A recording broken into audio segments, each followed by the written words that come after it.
What's going on, YouTube? It's Shawnee Boy here, and today I'm going to be reviewing my bodybuilding prep. Now, there's so many different things and different components that make up a successful preparation for your show, from training to nutrition to supplementation to recovery. It all is very important for being the best product on the stage. Of course, training, most important, in my opinion, number one, because if you're not tracking your training, measuring your progress and maintaining your progress or maintaining your strength levels to the best of your ability as you cut down in calories and cut down in fat, then you're not going to be maintaining your muscle mass as you cut down.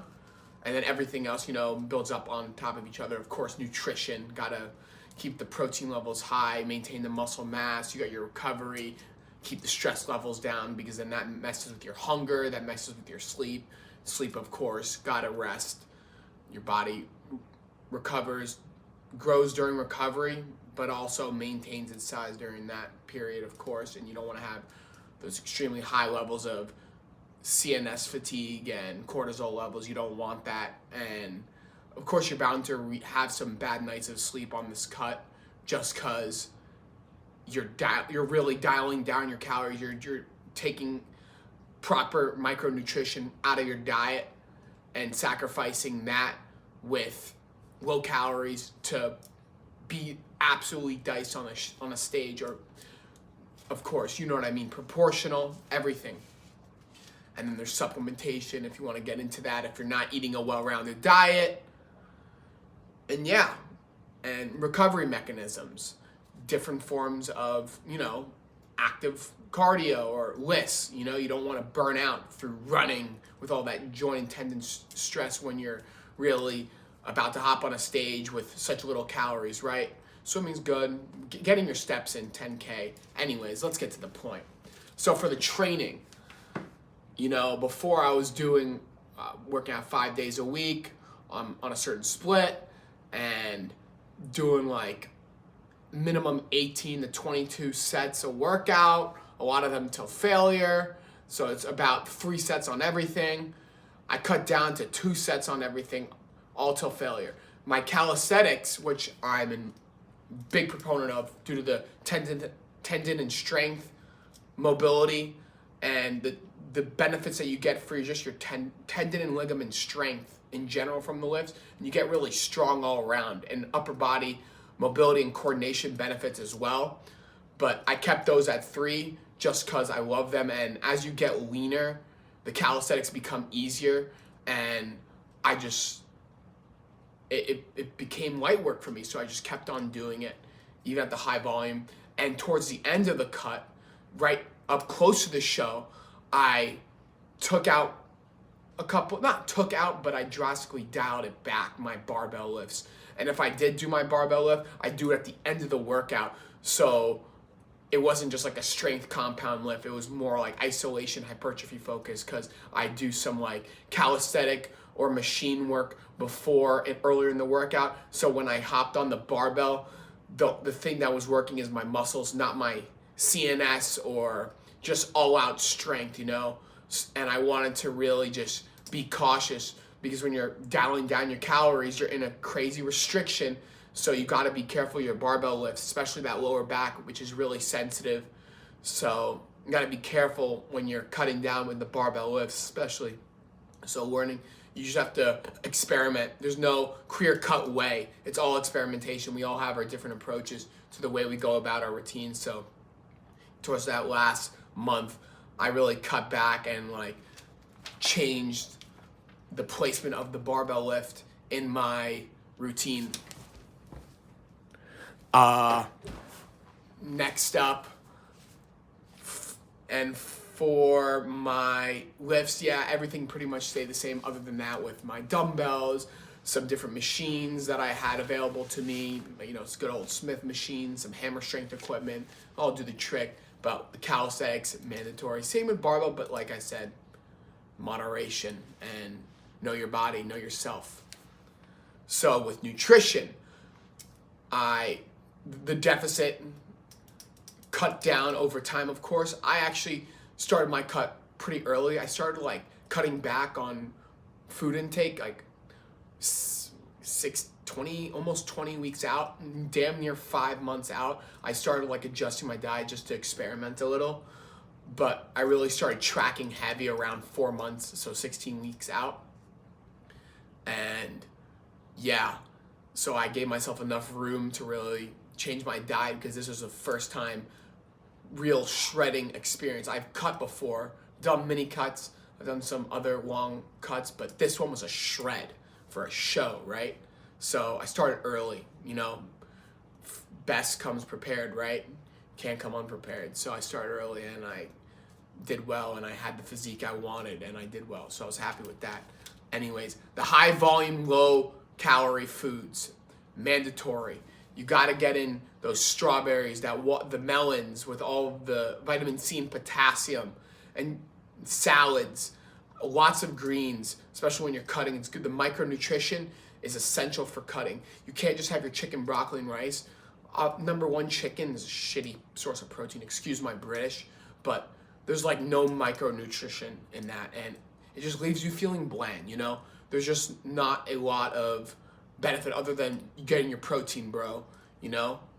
So that's like an F tier protein up there with whey, you know? It's just supplement, you know?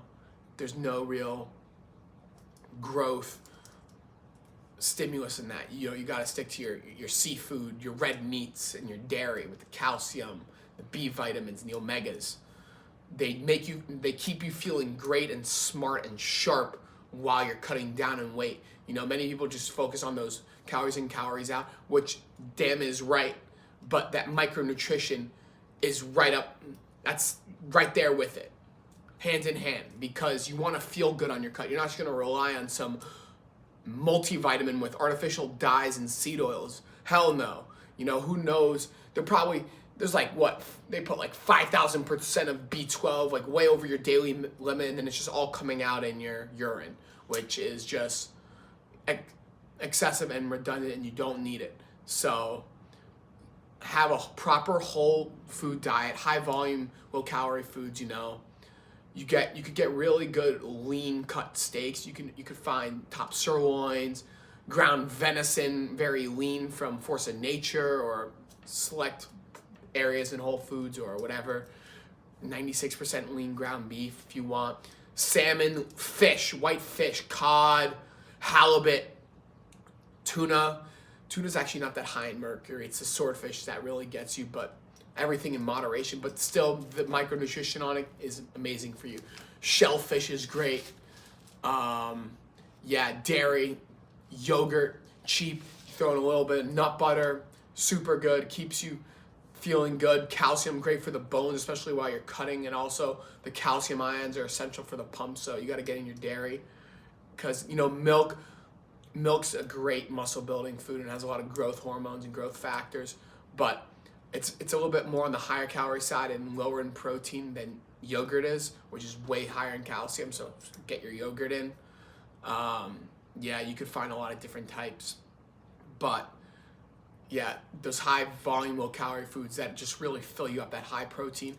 But like I said, melons they're low calorie, super high in potassium, needed for the pumps. Watermelon, same with that, goes hand in hand. Even kiwis, the antioxidants. Berries are great, very fibrous.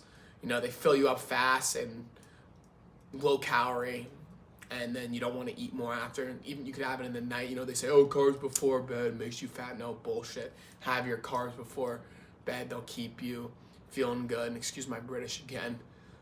Big salad bowls. You could cut up some tuna, throw in some salmon. You could even put in meat if you want. It's super diverse. A little low calorie dressing. Not Walden Farms, please. We don't want any of that artificial stuff. It keeps your gut microbiome feeling super out of place and disproportionate. You stay away from that. So yeah, find like a low calorie one with, like, you know, okay ingredients. You know, Dijon mustard, also really low calorie, also good for you. It keeps you feeling clean. A little spice hint. It's super good. Low calorie. I love that. You can put it with any of your meats and in your salads. I didn't have too much cheese, honestly. I don't know, But like I said, high volume, low calorie foods and whole foods, that micronutrition will keep you feeling fine during that long period, right? Because the goal is to maintain your sense of life, right? Without just binge eating, right? That's what prevents you from binging, that micronutrition, because it keeps you feeling healthy and wholesome and healthy. That's what you want. And with that, with the recovery stuff, I did a lot of meditation.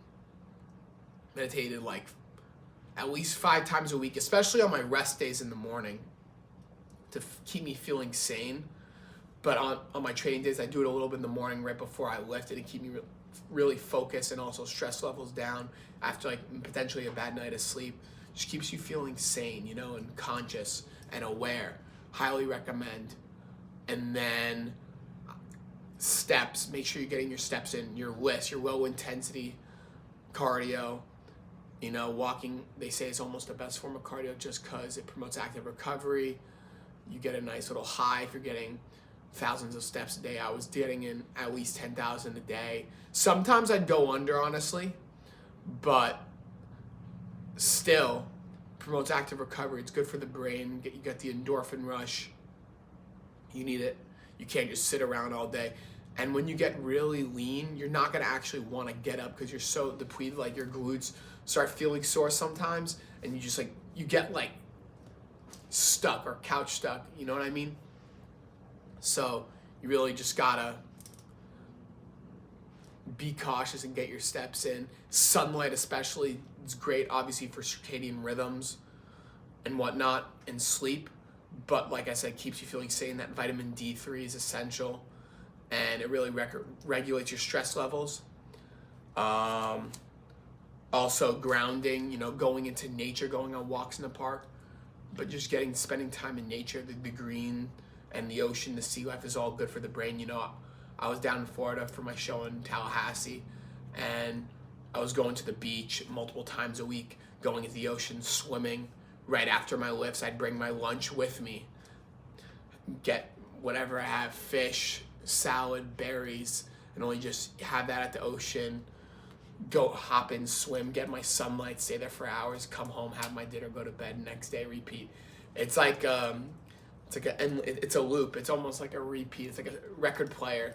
But that's what bodybuilding is. It's clocking in your hours. But bodybuilding, when you're actually in prep, is more that record player, just dialing in consistently and really just being on top of your routine. And of course, you throw in some refeed meals here and there. I'm not gonna say cheat. I'm gonna say refeed, because you could go to a steakhouse or have a seafood extravaganza with just loads of shellfish, which I had at a club, right? And just so much lobster, shellfish, and I just kept on eating my shellfish, and without limit, you know, just so much protein, you know, I could use it. It's not like I'm refeeding with a bunch of Captain Crunch or something with a bunch of seed oils and sugar, which might give me a nice pump the next day, but it's gonna leave me feeling bad. It's gonna leave me feeling the need or the urge to binge again, just because of all that sugar and processed oils and whatnot. So stay away. And if you want to refeed, just have a really high volume, nutritionally dense meal, and that will keep you feeling sane and steady for the rest of your preparation. And of course, sleep. And your sleep's going to be best by making sure you're getting your sunlight, spending time in nature, grounding, restoring that electron balance in your body, maintaining that equilibrium, maintaining that consistent bedtime, not looking at your phone an hour before bedtime, journaling. And for meditation, do Transcendental. You have to take a course on it, but highly recommend. Keeps you conscious and really regulates the cortisol levels. That's a must. So highly get into that. And I'll make another video on that for bodybuilding, meditation and bodybuilding. Also improves your breathing coordination, your diaphragmatic breathing, if you really dial in on your breath, because some people just do the meditation, but other people lack the breathing part. So highly get into that. And then if you're having trouble falling asleep at night, magnesium glycinate, one of the supplements I'll get into more, but it's great for the central nervous system, bone support, and all of that. And a lot of people are deficient in magnesium. You know what? Not a lot of foods have it, and I'd highly recommend you get it. Pure encapsulations. You could get it from a lot of cool places. Just know the place you're getting it from, and right before bedtime is good. Some even take it before a workout for a pump. I've tried that. It was all right, but you know, I like it before bedtime. It helps me get a smooth night of sleep. And then occasionally you could take some GABA if you really if you're like up for like 2 hours or something like that. But like I said, it's like a precursor to melatonin or serotonin, and helps with the sleep. So super important. And also electrolyte powder, because adequate hydration is essential. I'm drinking a gallon of water, taking my creatine, 5 grams, creatine monohydrate or micronized. Just make sure it's certified by a sports regulating agency. But the electrolytes are essential for the pumps when you're cutting down all the weight, because some people don't really take their nutrition seriously, lack micros like potassium, calcium, chloride, etc., and then they're feeling bad in the gym, and then they can't get a pump, and then they binge eat. No, you just get some adequate sodium. You get some sea salt. I said Icelandic or Redmond sea salt, ancient salt, like I said. Pink Himalayan, you have to be careful with which ones you're getting. But regardless, it's better than just pure trashy salt that you can get. So yeah, definitely get like 1,000 milligrams in before your workout with some potassium chloride. That's like gonna keep you your body feeling smooth and able to perform when you have low food in you, and you might be low carb depending on your diet. I mean, I still had my carbs were around my workout and right after my workout, and then in the night I really wouldn't eat carbs. I just have a lot of protein and a lot of veggies to really just satiate me, and then sometimes I just have some berries at night to just, you know, have a little sweet fibrous content with low calorie, keep me feeling sane. Scale is fine. But yeah, that pre-post workout window for the glycogen stores is still essential for that carb timing when you're cutting down in weight. So that always remains consistent, and same with your creatine dosage. And for caffeine, I wasn't drinking pre-workout actually. I was actually just drinking organic coffee, making it in my French press, of course. And I actually had this cool blend with like a mushroom blend with like cordyceps and lion's mane and L-theanine, and those adaptogens really help with the focus in the brain, and it keeps you feeling and thinking really straight, which I thought was really helpful for me in my workouts and lifts when I was cutting down in a sincere deficit, right? So little adaptogens could go a long way, especially with brain development. There's so many studies that show the way it actually improves your cognitive performance and whatnot. So much more trustworthy than some under-the-counter or over-the-counter nootropics that are made in some crazy lab where you don't know what's actually being put into it. And then that we saw that pre-workout addiction. So yeah, and also I'd say that those crazy nootropics and pre-workouts and the whole pre-workout industry, it makes up for the lack of hydration in many trainees, because many people aren't like taking electrolytes. They're not taking enough sodium because they're listening to all that nonsense saying sodium is bad for you. Sodium is an essential mineral for your bone regulation, and electrolytes and pumps, you need it for that hormonal balance. So always take your sodium for your workouts, even while you're cutting. Don't listen to those people that say it's going to leave you feeling bloated and full. That's not true. You want your muscles looking full, and when you're taking it before a workout, it's going straight to your muscles. It's not going to fat. It's not making your fat look bigger. It's making your muscles look bigger. So yeah, definitely stick with that. Sodium. And what else do we have? And yeah, so yeah, with the supplement industry, with the pre-workout, they make up for the lack of people who are not hydrating themselves before their workouts. I was drinking a gallon of water every day for my cut.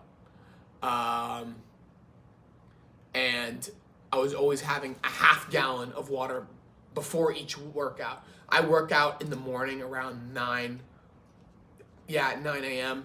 and I'd always have half a gallon of water before each workout, and I'd always have lemon in my water as well. Great for the hydration and immune system when you're cutting down on weight, because sometimes you could be more susceptible to illness. Some people get their CNS really shot while cutting down weight. They do it too drastically and they're not taking care of their recovery in their body, and then they get sick. Make sure to have some lemon or something in your water, a little cucumber or whatever. There's no calories in it, just great for the immune system and keeps you feeling good for your workouts. But always have half a gallon, like minimum before your workouts, especially if you work out in the morning. That hydration, that fullness will keep you feeling strong in your workouts, especially in drastic deficits. And then posing, you're gonna have to wake up every morning, track your weight. I track my weight regardless every morning, especially like during your bulks and your cuts. But you're gonna be posing a lot in the mirror. You're gonna be taking a lot of pictures, analyzing your physique. So it's like it's a balance with stress, because then sometimes you're gonna look at yourself and then it's gonna become almost like an addiction. Not an addiction, but it's like a cycle. It's a loop. It's a record player, and you have to like balance this crazy, looking at the mirror, then focusing on yourself, maintaining your progress, And then some people want to do extra volume to work on their week. You just have to balance everything and dial in on what you want to preserve in your body and maintain your stress and hormonal essentialness, because you're depleting yourself and you're about to hop on a stage and pose in front of judges, and there's certain ways to pose. That's probably like one of the harder things. You could be really huge, or depending on what division you're in, classic physique, open bodybuilding with the mass monsters, or men's physique where it's just upper body and that's it. But the classic physique is where you want to be. That proportionate physique, that old school era look is where you want. It keeps you feeling like a nice, wholesome person, not some like overdeveloped, out of proportion monster, And I'm telling you, the judge won't bias. They won't hold grudges, They look for that proportionate look and the posing to go along with it. You got to show your strengths more so than your weakness. You got to highlight your body with the certain poses and practice. It takes years to get really good at posing. But like I said, again, it's all about dialing in everything, making sure you're on top of your nutrition, getting your micros in, getting your sleep in, managing your stress, staying on top of your training, maintaining your muscle mass, which is most important, and not like taking certain things too drastically, being in balance, being symmetrical and proportionate, not drastic with one thing or another. That's what's crucial for, being your best product on the stage. And one more thing I'd like to talk about with this cut is the side effects of your diet or your deficit during that span. There's gonna be some side effects, of course. You're depleting your body of calories, and of course you want to refrain from going into that, staying away from the macros. Your micronutrition is extremely valuable, like I said, to your brain and your health and your vitality and how you think and feel, and that helps with your longevity in the cut. But there are gonna be side effects, of course, regardless. You're gonna feel aggressive, you're gonna feel hungry. It's gonna feel like brutalness, like a little torturous at times. You might be paranoid at times. You're gonna have mood swings. It's gonna be a little bit treacherous, and you're gonna have to buckle up and really just hone in and deal with the pain. That's why there's so many different recovery mechanisms, like meditation, grounding. You could even go in the sauna, except within your recovery boundaries and not leaving you too fatigued, of course, because you want to still be productive throughout your day.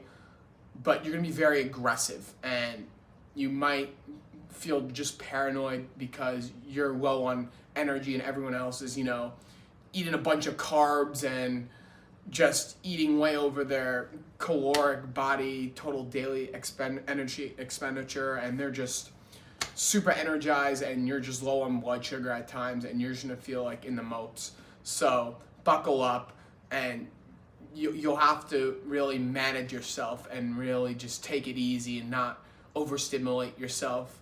I think that's a really crucial thing in dealing with the side effects of your deficit.